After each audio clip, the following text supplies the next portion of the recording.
All right, welcome back to One Bills Live. Chris Brown, Steve Tasker, and pleased to be joined now by senior NFL writer from The Ringer, Kevin Clark, who has been taking in the first few days of training camp. He's been here from the start. Kevin, thanks for taking some time, stopping by here. We know you're busy, but it was funny. You said simple reason why you're here. Nobody else is practicing right now, right? I couldn't make it to Vegas, so I went to Rochester first, beautiful Pittsford, and I'm having a great time. Can't complain. The weather's been outstanding. Yeah. Before we get to maybe some of your impressions of what you've seen out here on the practice field and maybe some of the conversations you've had in your time here with players, coaches, front office people, I want to kind of take an overarching look at the McDermott-Bean tenure. What would you say are the most noticeable changes from the start of this thing in 2017 to where we are at now here in 2022? With the exception of the COVID year, I've been to camp every single year, including back to the Buddy Nix, Chan Gailey era. Oh, wow, okay. I've seen a lot of bad football on both of these fields here, Yes. You and me quite both. frankly. And you guys have seen far more of it. Yeah. But what I'll say is that you notice it in everything. And what's interesting about McDermott and Bean is you felt the foundation was right before you saw the results on the field. And I think that was a change from maybe previous regimes. It was interesting because I did a story last year about talking to Josh and Sean and Brandon about just the lessons other teams can take about Josh's success and how they built this team over the process of 4 years. And everything along the way made sense. They didn't try to force it. They didn't want him to play that first year when they were basically clearing out the salary cap, taking the biggest dead cap charge in the history. But then the line got sorted out, the skill guys got sorted out, and the marriage between Brandon Bean and Sean McDermott is as good as any coach and GM pairing in this league. And so I think that you see it in every facet, whether it's just how practice is run, sports medicine, whatever it is. Everything has been upgraded over the course of these 5 years. It's really special to see. Yeah, and it's interesting as well. The growth, happens, and now they're a part of a different group. Before it was like, wow, can we get over that hump? Can we beat the Patriots? Can we do all this stuff? Can we get competitive to have a shot at the playoffs? Kind of thing. Now they're part of a different group. They're part of the Kansas City Chiefs, the Green Bay Packers, the LA Rams. They're up in part of those teams that people are looking at going, all right, how far are they going to go this year? The sky's the limit. What do you see in that conversation, particularly in the AFC? You got Russell Wilson in the conference. You got Matt Ryan in the conference now. There's some things that have changed. The barrier for entry to be an AFC contender is as high as I've ever seen it in any conference ever. Because you think about a team like the Raiders that went out and got Devontae Adams. They already had a pretty good quarterback in Derek Carr. That might not matter at all. You took the best receiver in the NFL, and it might not improve your position at all in that division. When you think about the Broncos might be third in that division starting out. The Chargers have all that talent. They brought in guys who are pretty special. And then the Chiefs are still the kind of the benchmark in that conference. Then you think of a team like the Bengals, who they made the Super Bowl. I'm not even sure that they're in the top three right now for me. And it's not like they've lost a lot of talent. It's just the barrier for entry is so high. I think that the Bills are a top 3 team. And I think it comes down to, and I know Bills fans aren't going to want to hear this, luck, injury luck, fumble luck, one play. You think about that loss in Kansas City. That was partly, clock luck, whatever it is. There's just so much that goes into it. And I think that it would not surprise me if any one of 5-6 teams in the AFC win the conference this year, and that's not normal at all. Yeah. You mentioned, when I asked the first question, that it's the vision that has been consistent throughout. What is the biggest difference about this 2022 edition of the Bills as you see it? The guy calling the plays. And that's what I was out here focusing on, is what's this going to look like? Right. What the Brian Daboll, we talked about Bean and McDermott. Daboll, Allen, pretty good pairing also. As good as it gets. Right. And one of the best coaching jobs we've seen. And a lot of that had to do with just how special Josh was and wanting to be coached and the growth there. But Ken Dorsey's been here the whole time. I talked to Josh yesterday about that, and he basically said it's so important for a guy. First of all, continuity is important. But second of all, it's so important that he's been sitting next to Daboll for 4 years, and basically been able to say, hey, Josh doesn't like these concepts. Don't even think about putting this sort of concept in. That's important, and that's the kind of hitting the ground running thing that you guys, the Bills need, because it's not like you can spend the first month doing chemistry tests here, making sure, hey, how do you like to meet, whatever. You don't have to do any of that stuff. This is going to be hitting the ground running. The partnership's going to be good. I talked to a couple people, both Josh and Matt Barkley and Ken himself. This is going to be a flexible, adaptive offense. Ken, when he was at the University of Miami, wasn't a lot, not a lot of quarterback runs, very pro style drop back heavy, and he's not that guy anymore. He's learned a lot about the game. He was Cam Newton's quarterback coach in Carolina, so I think you're going to be able to see so much of his football education on the field. How long do you think it will be? Because I've said this in interviews and when we're talking here as well. There is going to be a difference between Ken Dorsey and Brian Daboll. You just can't get around it. How long do you think, or how deep into the season do you think we're going to get before we go, I see a little bit more of this? Now, before like people like me, me and soccer moms and the clerk at the store, we can all see the difference. How long is it going to take for that to take I asked Matt Barkley that exact question today, and he said you're not going to see it immediately because they're not gonna. If it ain't broke, don't fix it. Right. And they're not going to come in and say, hey, we're going to be a two-back passing offense. We're going to go two tight ends. Now they're going to do some of that. I mean, obviously Brian Daboll went 5 wide a lot last year, and they had a lot of success with that. It was really interesting to see. But I think that in general, what you're going to see is Ken Dorsey has a very flexible and adaptive mind. And I think he's going to be open to, you guys have seen this in the past. I'd go to New England in year 14, and Tom Brady was the offensive coordinator. Okay, You'd see Peyton Manning in Denver. He was running that offense. Okay, absolutely. And Josh Allen's not in year 15. He's not in year 14, but he's in year 5, and you're going to see more ownership of the offense from him in a collaborative process. So I don't think it's going to be a huge change. A lot of people around him have said, and Ken himself has said it's going to be a lot of Daboll principles, but I think you will see him impart his footprint. I just don't know what that looks like yet, and I don't think that they do either. Yeah. You mentioned you think the Bills are a top 3 team. Vegas obviously has the shortest odds on them for winning the Super Bowl. How likely is that? I mean, the first 7 games are a bear. Yeah, that's the first place schedule for you. I think it's fairly likely. Here's the thing. AFC West, you think about it. If the Chiefs don't make the playoffs, I'm not going to, jump into the ocean or something. Like it wouldn't be the most surprising thing, only because there's 4 really good teams in that conference. Little cannibalism out there. And you start to, maybe Mahomes misses a couple games and all of a sudden things go south, right? That's it. The AFC East is not that. And so when I'm handicapping the teams in the AFC could get there, I think the Bills have a little bit of an advantage because the Jets are not going to be very good. The Dolphins are still a work in progress. The Patriots, I feel, have the ceiling on them. So I feel the most confident in saying that the Bills are going to win the division out of any AFC team.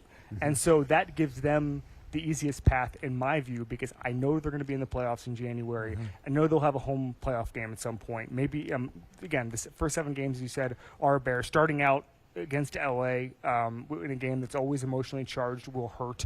But I think they're going to figure this out. I'm not too worried, and I think that they're a Final Four team to me, which is basically AFC Championship level for me. Yeah, and we talk a lot about the quarterbacks around and particularly now in the AFC, you've got it's a long list. It goes 10 deep in a 16-team conference that. They got a quarterback that's got some chops. Yeah. One of the things I've noticed about Josh this year, and you mentioned the ownership of the offense, is that it seems like now he's coaching guys up. I mean, he's talking to them between plays, saying he wants this. Before that, he was worried about his own game. He was dropping back. He was throwing it. Now he would, last year he did it a little bit more, particularly at the end of the season. But now he's starting the season where he's having conversation where he is a little bit more like those guys you mentioned, an offensive coordinator type. Do you see that, and how big a step is that? Well, I think part of it is Josh is extremely comfortable in his surroundings, because you think about not just the continuity, but the way that this team was built as far as cap relief the first year, the line the second year, the skill guys the third year, fourth year last year. Josh basically said everything is in place. That remains true now. And so I think that what you're seeing now is Josh saying, I've got everything I need to be able to do anything on this football field, where, again, that's go 5 wide, 2 running backs, whatever, throw to the back. Doesn't matter. He can do it all. And now I think he sees the vision, and I think he's more comfortable saying, this is what I want. Ken's going to help with that. The backups are, Matt Barkley talking to him today, I was hugely impressed with just sort of the broad vision of everybody knows what they want this offense to be. And I think within that, a guy like Josh, who's coming into his own in his 5th year, understands where people should be on a football field and how to get them there. Of the 3 days you've been here, Kevin, is there a new piece or two that you feel has kind of stood out a little bit, maybe caught your eye? Yeah, I'll stop you right there. Safety Josh Thomas said he listens to our podcast, so he's number one. So we're the best player on the team. He stopped me on the field out there. Is there a new piece? I mean, I think that when you have a dynamic running back, I think that that conversation starts to eat itself a little bit, where it's, should you take a running back in the 2nd round, take him in the 1st round? And, for someone like, whether that's Cook or taking a receiver in the 4th round, I think that this offense is going to be really, really, really interesting. And I think they're going to be able to do so many different things. Von Miller is one of my favorite people on the planet. I've spent 30, 40 minutes with him a couple of years ago, and it was probably one of the most interesting interviews I've ever had in my life. I actually saw him yesterday. We chatted a little bit. I'll tell you a story. I was going to tweet this. But when Vaughn was walking in, he stopped some of the staffers because he had some suggestions on how to sign more autographs. Because he was coming in and he was saying, I don't know if I was able to get to everybody. Like, maybe we should switch it up so I can sign more autographs. Like, wow. I've never heard that before. I've been to a lot of camps. I've never heard that before. Yeah. So that's a culture guy. That's a guy who knows how to do it. And he's also just still good. Matt covered the Super Bowl. He's still a really, really, really good player. I can't. So I think on both sides of the ball, you're going to see, the Bills are in the arms race. We talk about the AFC. Every team is getting better, seems like weekly. And the Bills were a part of that on both sides of the ball, and I think that you see that in this roster. When you go down the list of things you've looked at offensively with the weapons, like guys like James Cook, you mentioned him in passing. O.J. Howard is now a member of this team. Gabe Davis is now elevated to the number 2. Josh Allen is who he is. How do you anticipate? Jamison Crowder, who one of the reasons one of the Bills signed him is it makes the Jets worse and us better, right? Because Jamison Crowder's hurt this team when we've played the Jets. He's only got one season with less than 50 catches. Right. So he's a guy that has made his presence. So all these new pieces come in to an offense that was really, really on fire at the end of last season. What do you see in this point in training camp, if anything? It starts with Gabe Davis. I mean, that is a guy who his floor is high, his ceiling is incredible, and I think you're going to see. I don't play fantasy football, but everybody I know who does is obsessed with a guy like Gabe Davis, because you just think about the numbers he's going to be able to put up on the other side. I mean, Stephon Diggs is who he is. I think that you're going to see some really, really interesting stuff. So I expect it was amazing. One of the things I've talked to these guys about is when the New England playoff game, it was statistically the perfect game. Literally the first game in history, no turnovers, no field goals, no punts. Okay? So how do you improve on perfection? That, to me, is the question. I asked Josh yesterday, I said, what's your motivation when you did all you could last year? How do you kick it into an extra gear? And his answer was probably what you think it was, which is we didn't win at all. And so you think about that every single day. But I think that's the most interesting thing to me is how do you maintain that level? What happens if you get a couple of injuries? And listen, it wasn't perfect. Josh said that yesterday to me. He said, I think people have forgotten a little bit. And mid-season last year, people were, I don't know, he may have been exaggerating, but he said people would tell him they're not going to make the playoffs. And it wasn't, Mahomes had similar struggles, probably even more struggles in the middle of last season. So I think we're going to see maybe a more complete team because of the weapons, but the bar is so high off of what Daboll established last year. So I think even being 90% of what it was last year would be quite an accomplishment, guys. How does a number 1 defense in a handful of different categories from last year get better? I mean, they felt their weakness was the pass rush. They felt that was one of the reasons 13 seconds happened, let alone the 3rd and 4th quarter of that game where they couldn't stop them and the Chiefs couldn't stop the Bills. Is it an oversimplification to say They felt they had to improve the pass rush. They did it, and they'll be an even better defense this year because of it. Yeah, that was the thing. So this time last year, I talked to Brandon Bean about this, and he said they wanted to improve the pass rush in the draft because that's how you beat the Chiefs.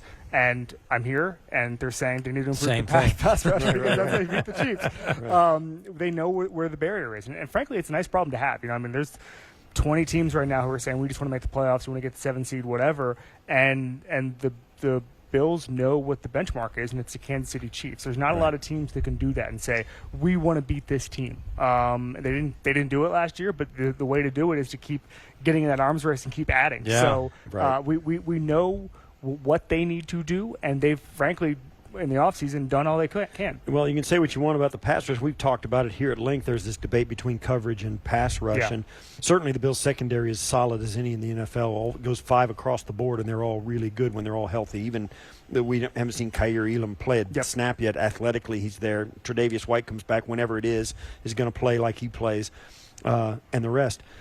But the pass rush, I mean, the problem is if your pass rush wins, all of a sudden you don't sack Pat Mahomes, you just end up chasing him around. Right. You don't sack Lamar Jackson, you end up chasing him around.